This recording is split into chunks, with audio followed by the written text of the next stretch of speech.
Hi everyone, hope everyone's doing well. Today we're going to start with the topic of pediatric endodontics. The intended learning outcome of this particular topic is shown on your screen. We are going to learn about the differences between primary and permanent pulp with emphasis on its clinical implications. We are also going to look at the different pulp therapies and the different treatments we have to save the pulp or to deal with pulp pathologies, and we are also going to look at the current trends in endodontics, particularly in young permanent teeth. So let's begin. This particular topic is will be covered in three parts. So today is part one. So in this particular part, we are going to look at the introduction to the dentine pulp complex. Then we're going to look at how the pulp reacts to stimulus, to injury. Then we are going to touch upon the examination and diagnosis of pulp pathology. Then we are going to look at the clinical decision making when you are managing a tooth with a pulpal pathology, primary tooth and permanent tooth included. And then we begin with the management of deep caries lesions.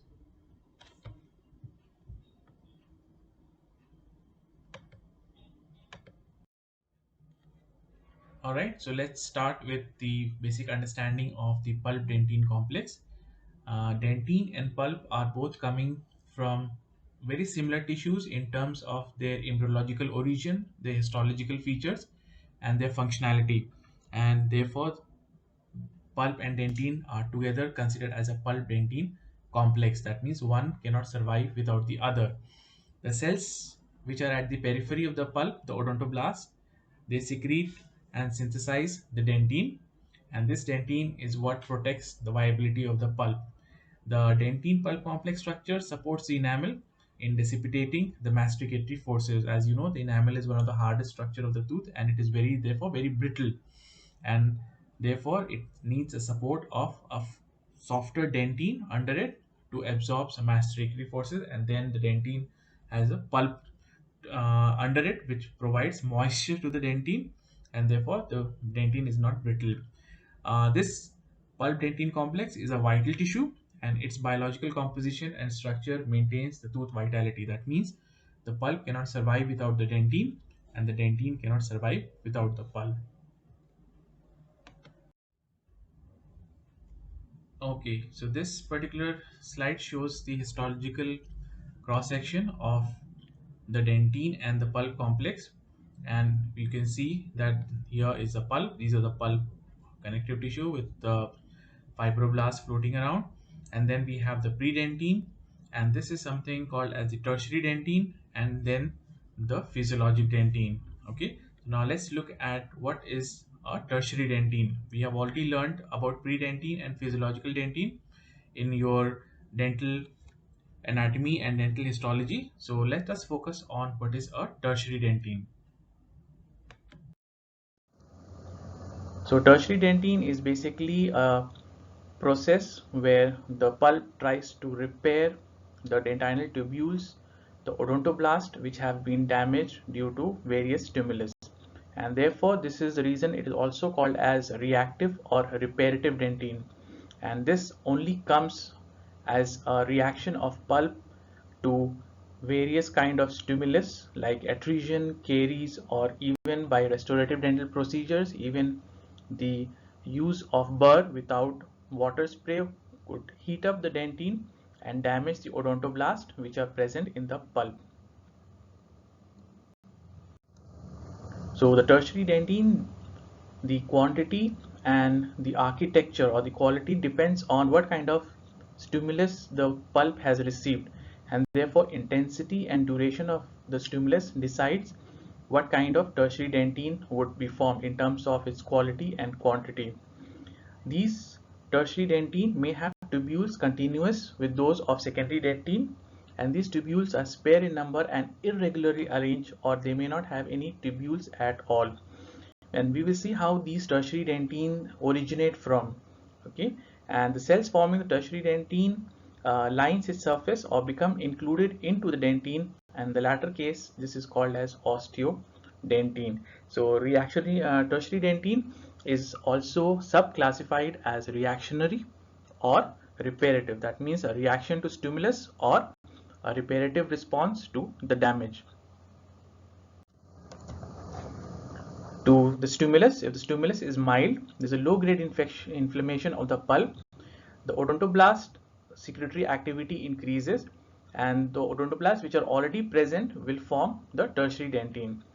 In contrast, if the stimulus is intense and there is a rapid intense inflammation of the pulp, the odontoblast which are underlying these inflammatory response, they die off, and then they are replaced by stem progenitor cells in the pulp tissue, and these cells differentiate into odontoblast like cells, and these odontoblast like cells secrete they initiate the dentinogenesis, and then you have a tertiary dentine formation.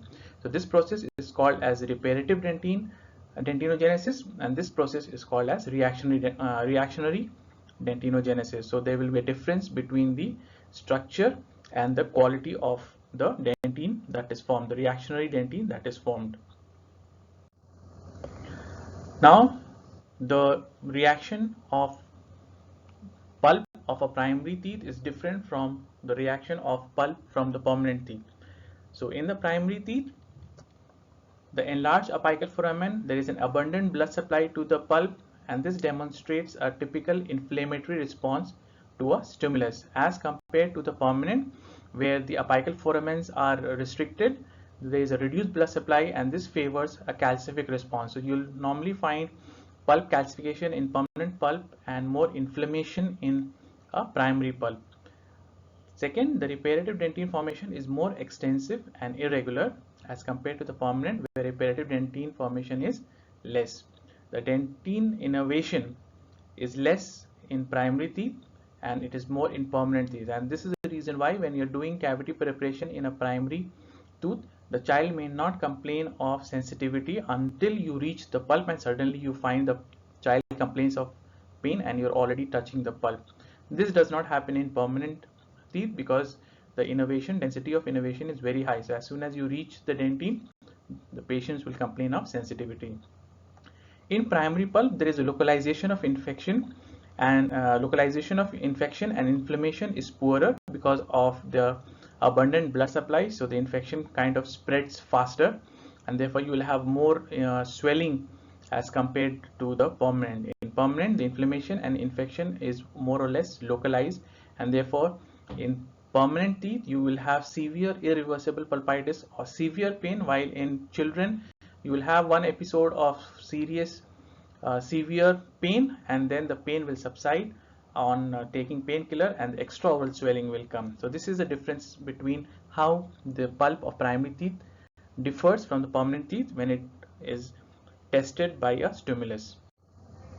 So it is important for us to have the proper examination, do a proper examination, and to have a proper diagnosis, because having a proper diagnosis will guide us to the right treatment. So when you're doing the examination, you need to have all these in mind. So you take the pain history. How does the pain start? How long does it last? And how is it relieved? Okay, so these pain history will tell you, direct you to the status of the pulp, whether the pulp is damaged beyond repair or it can still be repaired. Then you look at extraoral examination. Here you're looking at extraoral swelling and lymph nodes involvement, which would indicate that the pulp has been damaged irreversibly. Then you look at intraoral examination. Here you have to look at the depth of the caries. You have to really gently probe this area in this radiograph here. You have to probe the area to see how deep it is and if there is any bleeding coming from the pulp, right? So this will indicate the pulp is already exposed and you need to do some kind of pulp therapy. Intraoral examination, you should also look at the vestibule area for any draining sinuses, especially in the primary dentition. Then investigations, you must take a radiograph for all deep carious lesions, okay, whether it is painful or not painful. You have to take a IOPA compulsory for any tooth with deep carious lesion.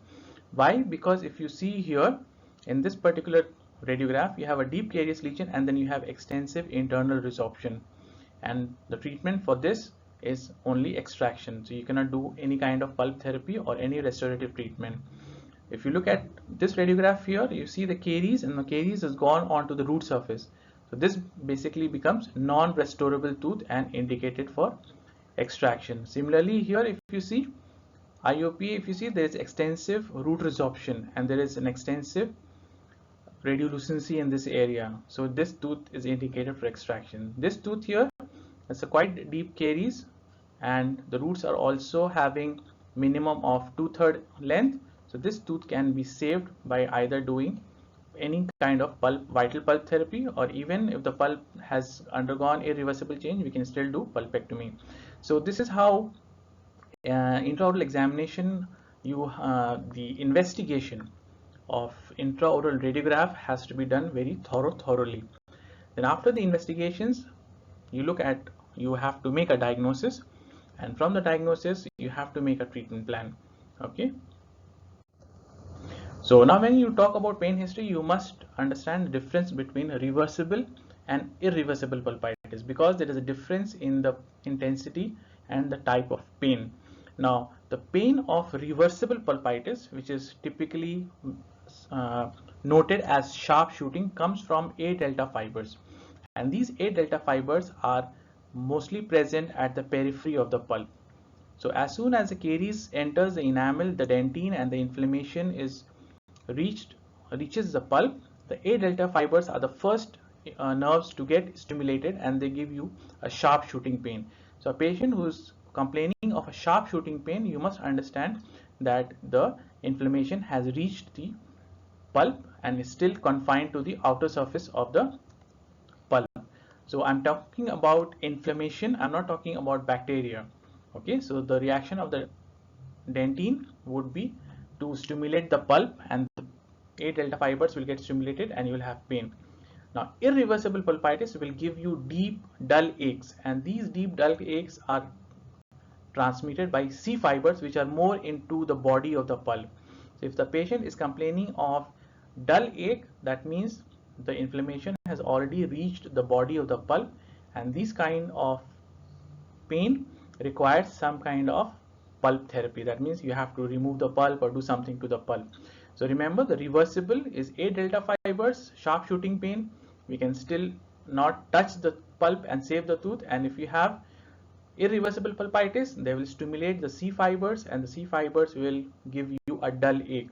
So it is very important when you're taking the pain history to decide what kind of pain it is, for you to come to a conclusion whether what part of the pulp is involved, and it will help you in making a diagnosis, and in turn your treatment would be accurate.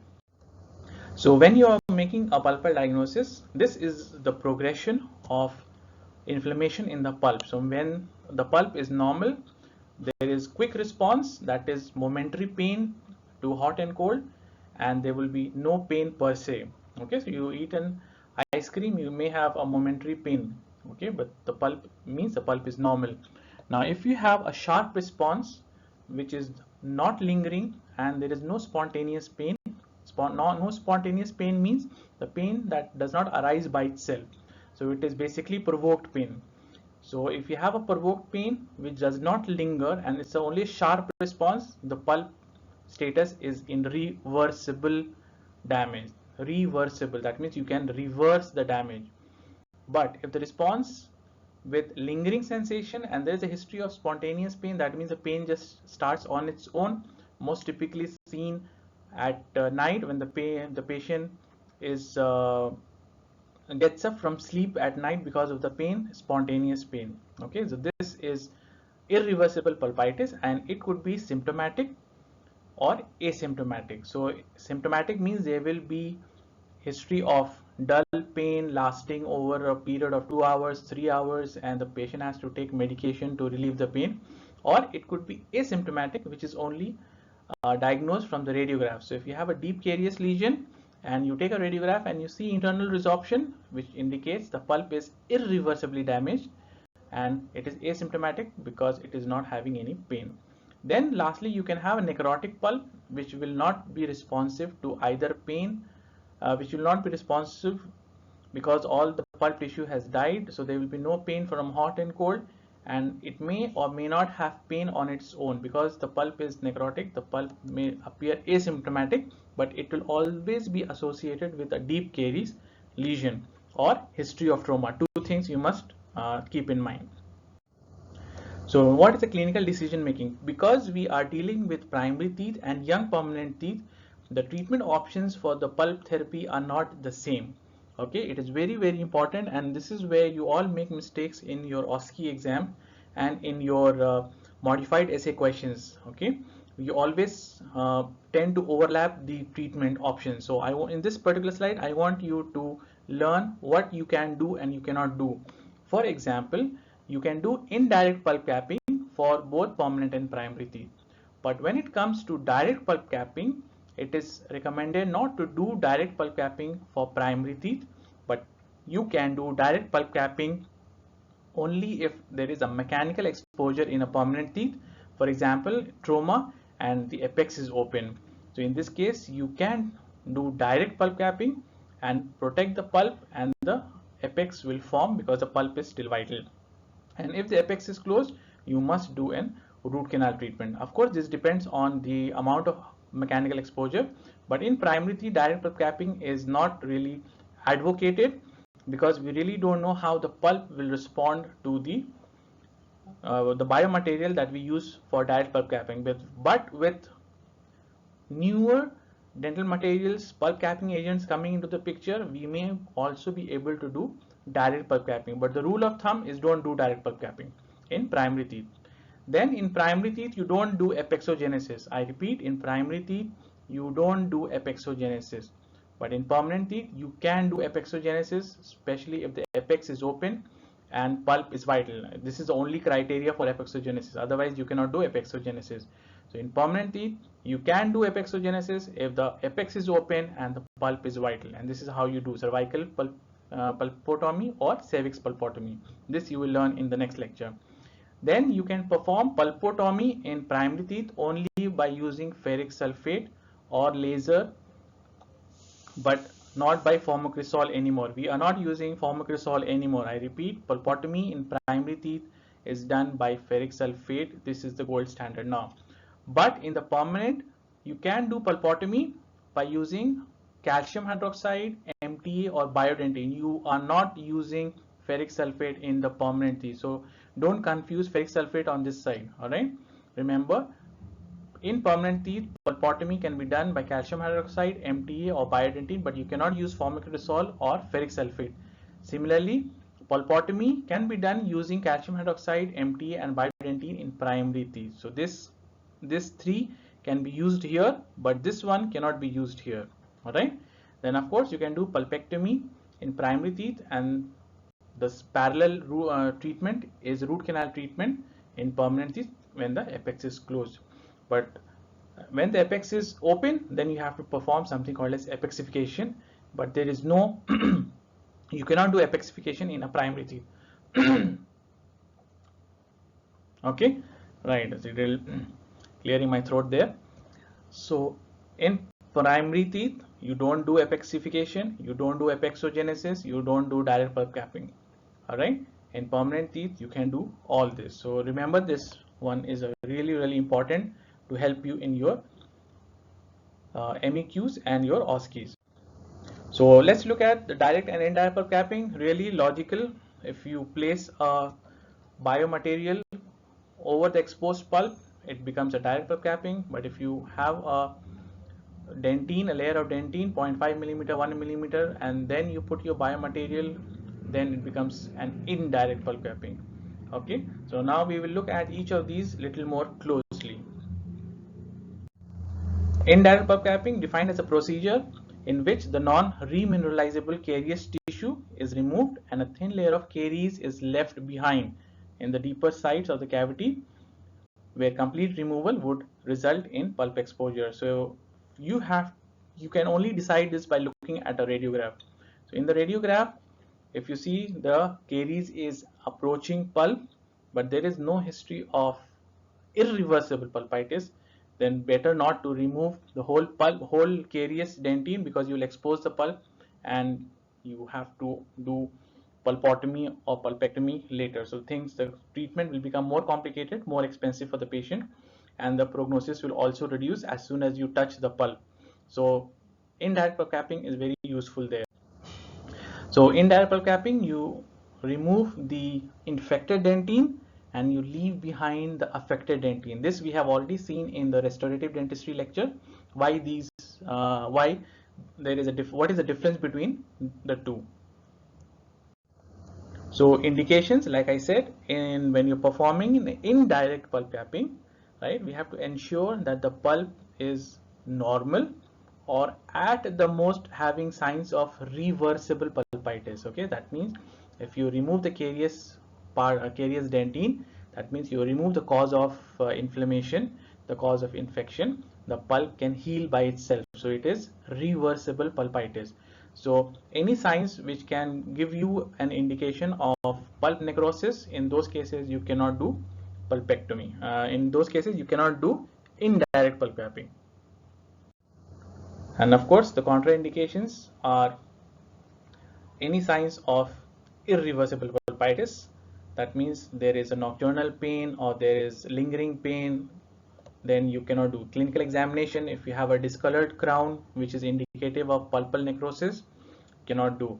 If you have a draining sinus, you cannot do direct pulp capping. If you have an excess mobility, loss of tooth attachment because of the infection exiting the pulp through the apical foramen into the bone and then the loss of attachment has happened, cannot do direct pulp capping, because the intention of direct pulp capping is to protect the remaining pulp, giving it an opportunity to heal by itself.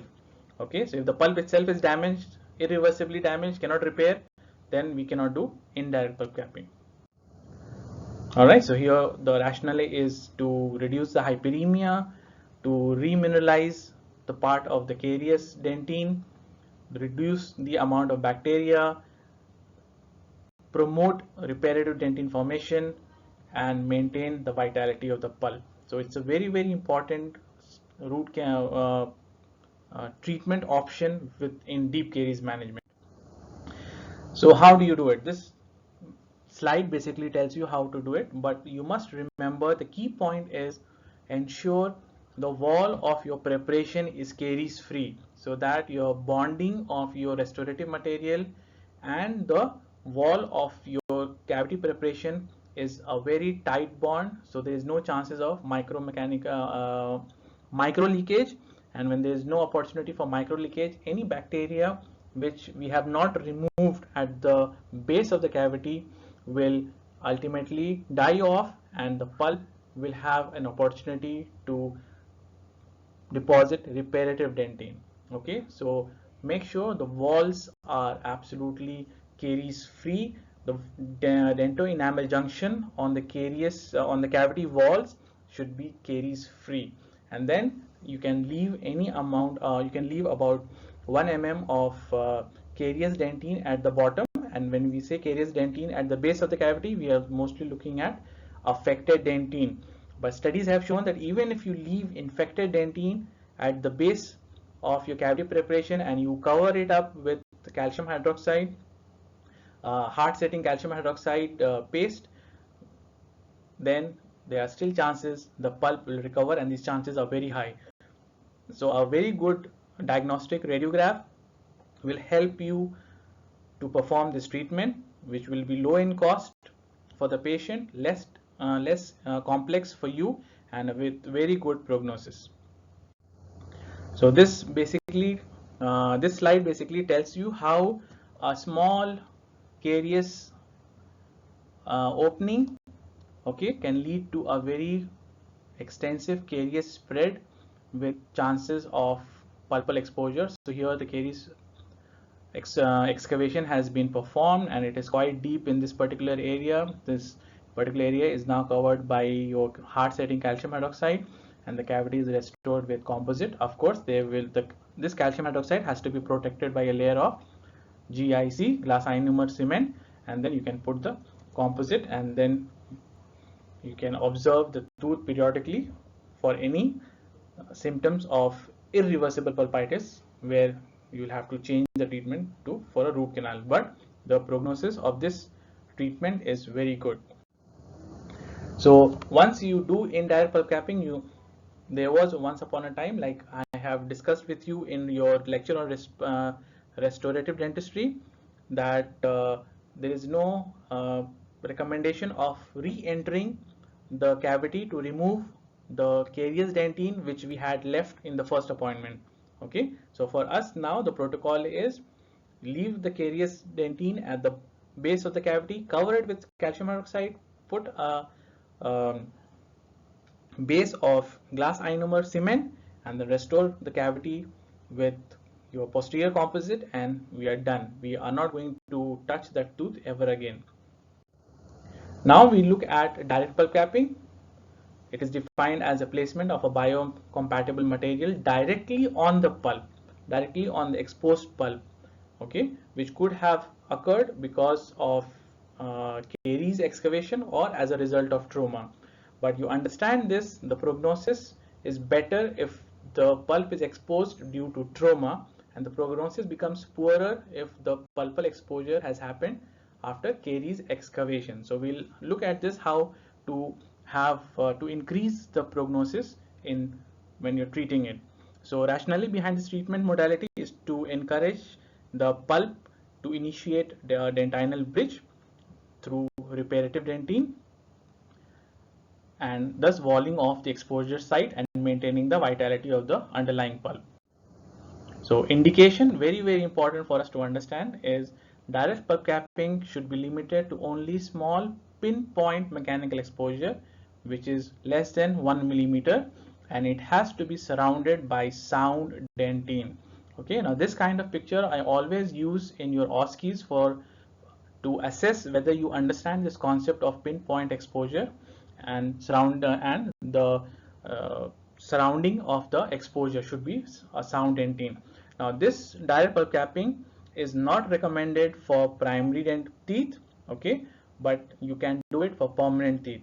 But in primary teeth it is advisable not to do it, but you can do it with MTA and biodentine.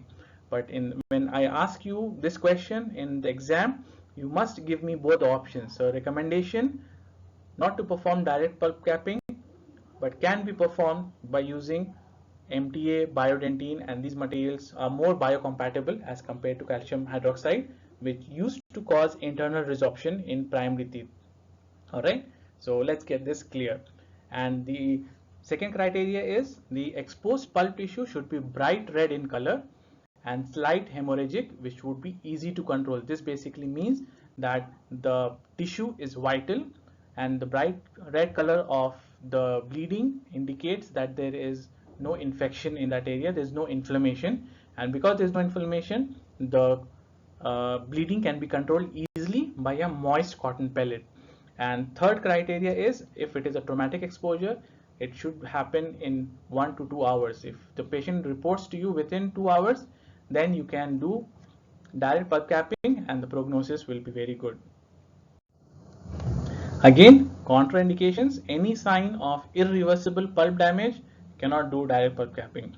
So should not be carried out if an exposure is found on removal of caries, as placement of medicament on inflamed pulp will ultimately lead to failure of the treatment. If there is a exposure of more than 1 millimeter, then you need to go to the next step, which is pulpotomy. If there is a history of spontaneous or nighttime pain associated with caries, then you have to look at pulpectomy for primary teeth and root canal treatment for the permanent teeth. And when you look at the permanent teeth, you will have to look at the development of the root apex. If it is formed, go for RCT. If it is not formed, you have to go for apexification or apexogenesis, not apexogenesis, endodontic regeneration. Okay, and then you also have to look at the bleeding at the exposure site. If it is excessive and cannot be controlled by placement of moist cotton pellet, then better go for pulpotomy or pulpectomy. Okay, now remember, less commonly used in the direct pulp capping in primary teeth is less commonly used as there is increased inflammatory response. Remember, we discussed the primary pulp is got a high vascularity and the inflammatory response is very high, and there is high incidence of internal resorption, and therefore it is sometimes contraindicated in primary teeth. So direct pulp capping, as a rule of thumb, is contraindicated in primary teeth. Then, very important to place the final restoration on that visit itself. Don't try to give zinc oxide eugenol or a temporary restoration to assess the tooth later. You have to have a very good seal, and that seal will come only if you place the final restoration at the same appointment. That means composite restoration at the same appointment as you put your biocompatible material over the pulp. Okay, like for example calcium hydroxide, hard setting calcium hydroxide. So final restoration in the same appointment. Now formation of reparative dentine is a slow healing process, and it begins in less than 19 days with subsequent average daily deposition of the reparative dentine at 1.4 micrometers a day, and this will take about 6 to 8 weeks to see radiographically something has happened to the dentine which was under the pulp exposure, and maybe after 3 months you may see a calcific barrier on the radiograph. So this is a very slow process, so we have to keep the patient on a regular follow-up. These are some of the medicaments that are used for direct pulp capping. Calcium hydroxide, the Dical, this is hard setting calcium hydroxide. It's radio opaque and can be visualized on the radiograph very easily. Then you have mineral trioxide aggregate, MTA. We have we have this in our clinic. So this is more of now becoming a gold standard, MTA. And we also have newer materials like biodentine, though it is not a very new one, but remember we have biodentine, and there will be more materials coming in. So you have to understand that what these materials do on the exposed pulp. For example, calcium hydroxide will irritate the pulp, and this irritation of the pulp, which cause inflammation of the pulp, which will cause necrosis of that part of the pulp, and the reparative, remember we will have reparative dentinogenesis like we discussed in the morning. So the intensity of inflammation for calcium hydroxide is very high, which will instigate the pulp to form your tertiary dentine.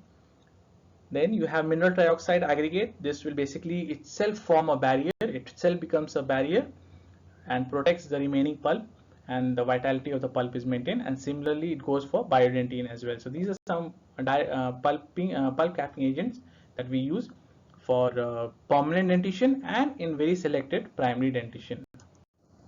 So with this we end our topic on direct pulp capping and indirect pulp capping. We have looked at the indications of direct pulp capping. We have looked at the contraindications of direct pulp capping, and similarly for indirect pulp capping we have also looked at the formation of tertiary dentine, which is the reaction of pulp to different type of stimulus. So you have to remember that the difference between reparative dentine and reactive dentine and reparative dentine, and how it forms, what is the role of the intensity of inflammation there. Okay, and of course we looked at the different treatment options for primary teeth and permanent teeth. We also looked at the difference in reaction of pulp of a primary teeth and a permanent teeth. So all this information you have to keep in your mind when a case comes, with a tooth comes, a patient comes basically with a tooth with a deep carious lesion, and where you have to take a call and use your clinical decision making skills to arrive at a diagnosis and a treatment plan. So with this I end this lecture, and the following lecture will be discussing on the pulpotomy and pulpectomy, which would be for cases which cannot be handled by direct pulp capping or indirect pulp capping. So till then, it is bye bye from me. Have a nice day.